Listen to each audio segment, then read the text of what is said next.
And welcome on 360 Sport on Trust TV. I am Adeni Ajishafe. Well, it's time to look at those stories trending in the world of sport.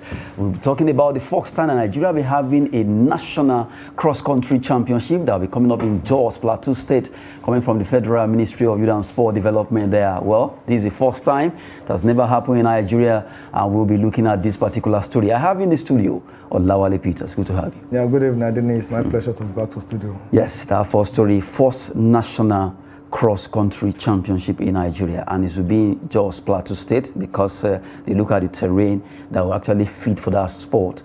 Tony and the weather also. Tony Osheku, the project coordinator, and who was also a former 1,500 meters racer, actually speaking that the Federal Ministry of Youth and Sport Development deemed it fit to agree that yes, Plateau State, Jos precisely, should be the place. And before we actually allow Olawale to talk about that, let's look at what is cross-country sport. Let's look at it. Cross-country sport is a running event in which runners compete to complete a course over open or rough terrain. The courses used at these events may include grass, mud, woodlands, hills, flat ground, and water. That's cross-country sport for people out there who actually, at times we mix it up, although it looks like it's also like marathon. Yeah. But this one will include places like grass, water, mud, and all that. And you have to run around the places.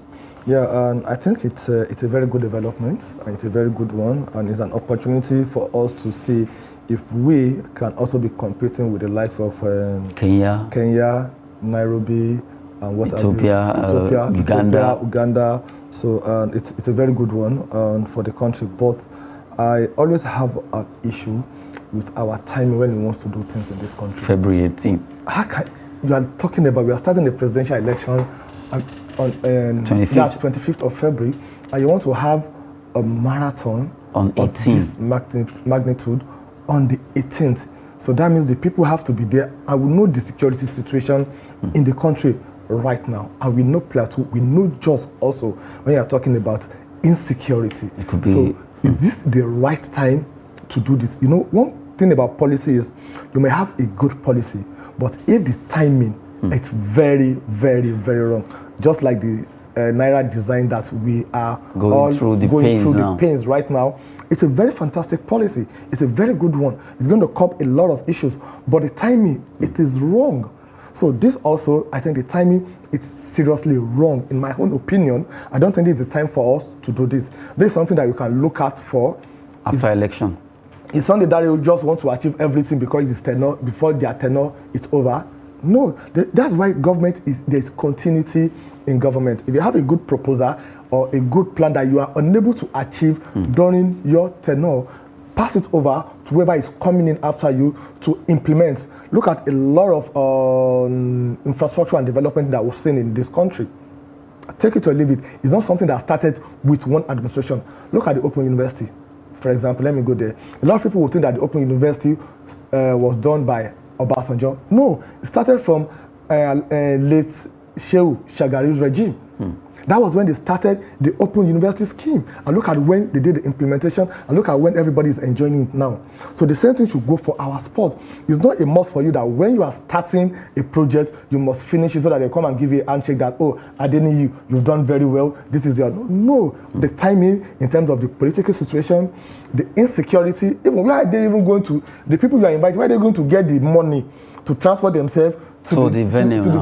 Are they going to get money to buy their breakfast, lunch, and dinner before the event and after the event? I think the timing is very wrong. A good development, a good project, but bad timing. Well, from the way it is, February 18 has been slated for that event in Jos Plateau State for the first national cross-country championship. But from the way it is right now, with that particular time, be good for Nigerians. Looking at the current situation, truly we need this particular competition to come up. But from the way the country is right now, we don't know if that will be the best time. But really, having the first national cross-country would be nice. Well, we quickly move away from cross-country now. Let's talk about football. Salernitana will be hosting Juventus. Juventus are going through a lot of rough patches right now because of the deduction. They are really struggling. They've moved from where they used to be down the log. But can they defeat Salernitana and at least add 3 points so they won't even deducted? Okay, and they've been through the path before. It's not a path that is new to them. New to them. I think they are used to it. They are really used to it. It's not something new to them. And you didn't see their coach coming out saying that I want to walk away or this is what happened. This is the time that everybody are working together, and their last 5 matches have shown that they've really improved. Currently now, they are currently 14 on the log table, and they are having 23 points. If they should win tonight's match, they are going to move to 10th position from their 26 points to 29 points.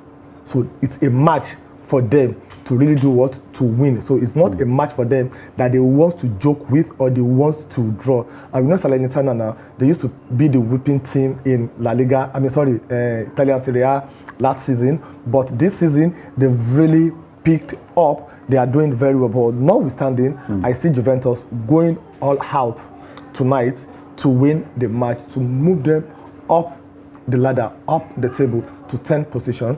From that 10th position, they continue winning. Who knows? Champions League is totally out of it. There's nothing they can. There's no way they can. There's no way they can do that. And Scudetto is totally out of it. Right now, Napoli, they're already casting O with victory when it comes to 13 points. How do they want to do that? 13 points ahead of even Inter Milan. Inter Milan. So take it or leave it. I think the Scudetto is for Napoli to lose. But what Juventus needs to do is to see if they can play in Europe next season. Either they play in Europa, or they play the Conference League. Either of the two will be good for them. But the good thing is that Juventus is not going to be relegated. That I said when the 15 points were deducted from them. The old ladies will find a way to fight. After all, they are the old ladies. They know how to find their way. They have the experience on how to manage a crisis like this. I remember when the issue of Casio happened, when they were actually relegated to Serie B, and they fought their way back. A lot of players, some left, some stayed. The likes of their goalkeeper, Buffon, stayed with them.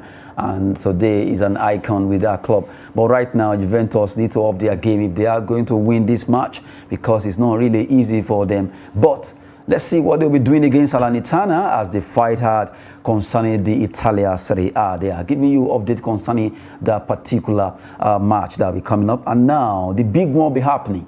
They've met before in 2019. That's Flamengo versus Al Hilal of Saudi Arabia. Flamengo are from Brazil and Al Hilal is from Saudi Arabia. And from the way it is, a tough one. This year is going to be a very big one. Yeah, a very big one for two nations that adore football and that see football as part of their culture. Egypt and Brazil. Saudi Arabia. Sorry. They love it very, very well. You can see what is happening now with the signing of Cristiano Ronaldo. So it's a very good one to see them coming up with the new, let me say they are the new bride when it comes to football nation in the world right now. But take it or leave it. There's something you can't take away from the experience, from football. That's tradition and experience. And that is what the Flamengo, they have over the Al Hilal. Take it or leave it. I'll give it to Flamengo, sincerely. But the Al Hilal also, they are trying to, they've been making statements, but they're still trying to make statements. You know, before you can get to that stage of consistency in football, it's something that happens for like 4, 5, 6 years. Okay? It's not something that you tried last year, this year, you get lucky with it. No, you won't get lucky with it. But it's going to be a very interesting match to watch. But the experience, the confidence, the tradition will comes in between the two nations, whom I say, when it comes to football, you can't push them aside. You can't push Saudi Arabia aside when it comes to football now. If you have a country where Cristiano Ronaldo is playing, definitely their football is really growing. It's really growing, and you're talking about a nation that they are bidding to host the World Cup also. So that means their football is really growing. Then you can't talk about football without talking about the Samba boys. That's what they know how to do. Apart from dancing, I think you give it to them when it comes to football also. So it's going to be an interesting match. An interesting match in the Club World Cup taking place in Morocco. And if you check it, Morocco really has shown to Africa and the entire world that they can actually host a lot of events. If you check all the stadia they have, up to full to capacity and well-equipped stadium that they actually possess. And right now, a lot of them over there in Morocco, Casablanca, we'll talk about Tangier, Agadir, and all that. Right now, they are hosting the Club World Cup, and these clubs, Real Madrid, not forgetting Al Hilal, Al Ali of Egypt will also be facing Real Madrid. That should be the next one that will be coming up. But for today, a big one between Al Hilal of Saudi Arabia, where we have Odion Ighalo playing straight. They'll be facing Flamengo. Like I said earlier, 2019 they met, but they lost that game against Flamengo 3-1. It ended in favor of Flamengo. Can they get their own pound of flesh now, or they will still fall to the hand of Flamengo? Anything can still happen in the world of football. We wait to see who win this particular game there. Flamengo, Al Hilal in the Club World Cup. While we look at that quickly, let's talk about the FA Cup. The FA Cup fourth round fixtures will be coming up also tonight. Let's look at those fixtures quickly before we go to Germany. Burnley, Ipswich Town, Sheffield Wednesday, and today's Tuesday. Fleetwood Town, they'll be fighting for honors. Grimsby Town versus Luton Town. You have Sheffield United versus Wrexham. You look at all these clubs, they are town clubs, and they can be giant killers. That sound villages. Oh my goodness. The truth is, whatever happens tonight, we're going to have 4 teams out of Premier League that will be playing the 5th round of FA Cup. That's the truth. Whatever happens, we have 4 of them, and like you call them, they are giant killers. They are giant killers. You know, ants, as small as ant is, he can remove the trouser of a giant. That's the truth. So that's what I think will happen tonight. It's going to be an interesting match in the sense that you don't have the likes of Erling Haaland, you don't have Mason Mount, you don't have Harry Kane, you don't have any star player that you want to watch, but you're going to watch a good football. That is why I like watching championship a lot. You see a good football, a good game that you really, because you're not supporting anybody, you're just supporting a good football. So you're going to see that tonight also. That will be coming out tonight, talking about the FA Cup there. Well, from the way it is, let's leave the fixture again. I actually want to print out something. The Sheffield team, Sheffield Wednesday, Sheffield United. We have 2 Sheffield teams there. You know, at times a lot of people mix them up. Yeah. But they are actually 2 different clubs. Sheffield Wednesday, Sheffield United, and we heard that Nigeria wants to go for Sheffield United. Mobosi, but although a lot of issues here and there concerning that should be about £90 million if that deal should scale through. But for now, they are still facing the issue of some are questioning his source of wealth, some are a lot of issues here and there concerning Sheffield United. But it would have been lovely if a Nigerian can get a club there. It would have been lovely if 10 million, if 20% or 30% of that amount of money is brought to our league, brought to our Nigerian Professional Football League, and let's see what we can do. Now, their questioning is wealth. You know, I've said it here before, and I'll say it again. You see, those Europeans, they still have their colonial mentality that they are superior above us. That's the truth. So that's the reason why they'll be looking at you, that you're from Nigeria, you want to buy a club of £90 million. What have you been doing? How did you get your money? That is where the question will start coming in.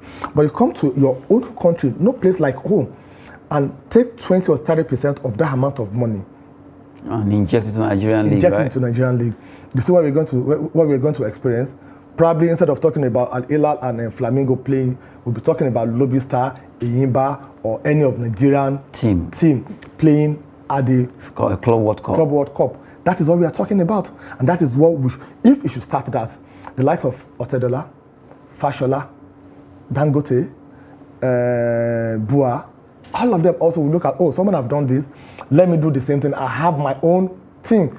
Naturally, privatization of Nigerian Football League will take its natural course. That is what we are talking about here.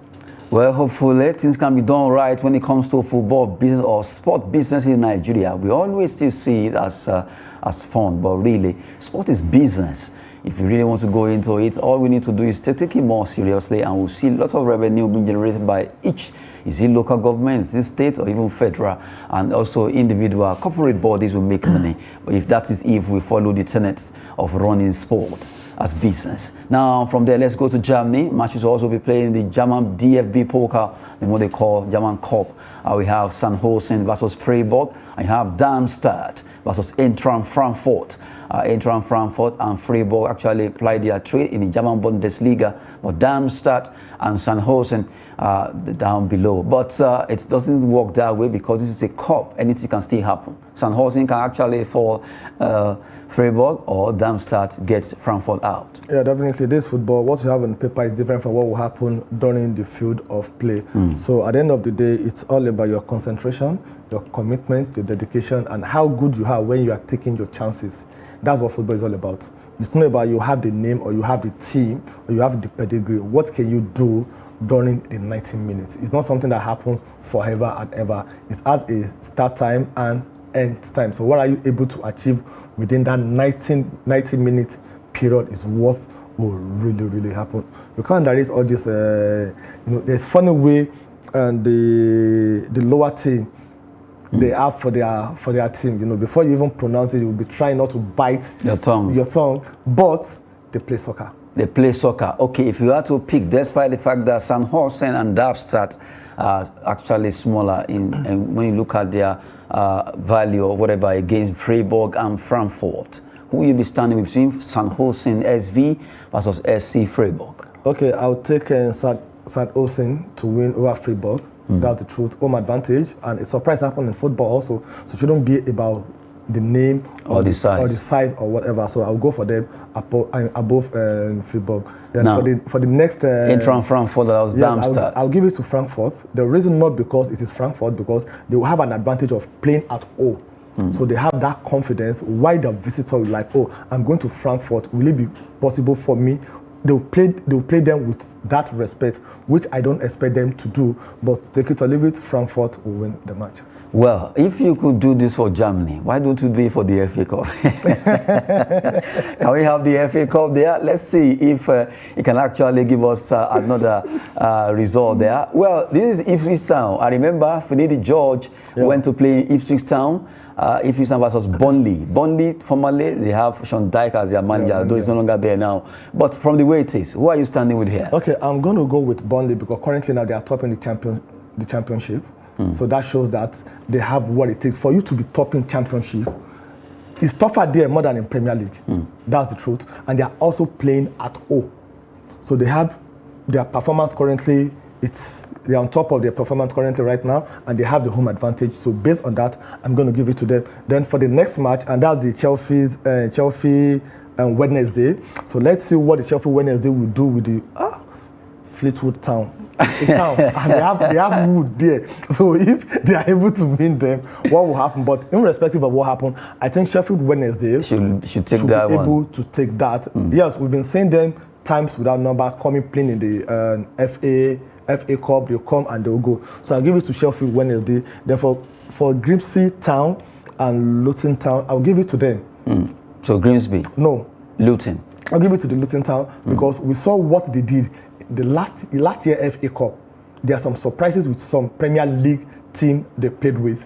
So they have the pedigree and they have what it takes. And lastly, Sheffield United, definitely, I'll give it to them. Not because of anything, because Nigeria is already interested in buying the team. So for me, I'll give it to Burnley, Sheffield United, Luton Town, and Sheffield United. Yeah, that actually reminds me. I still remember, a lot of people don't really know that Dundee United is the name of a club in Scotland.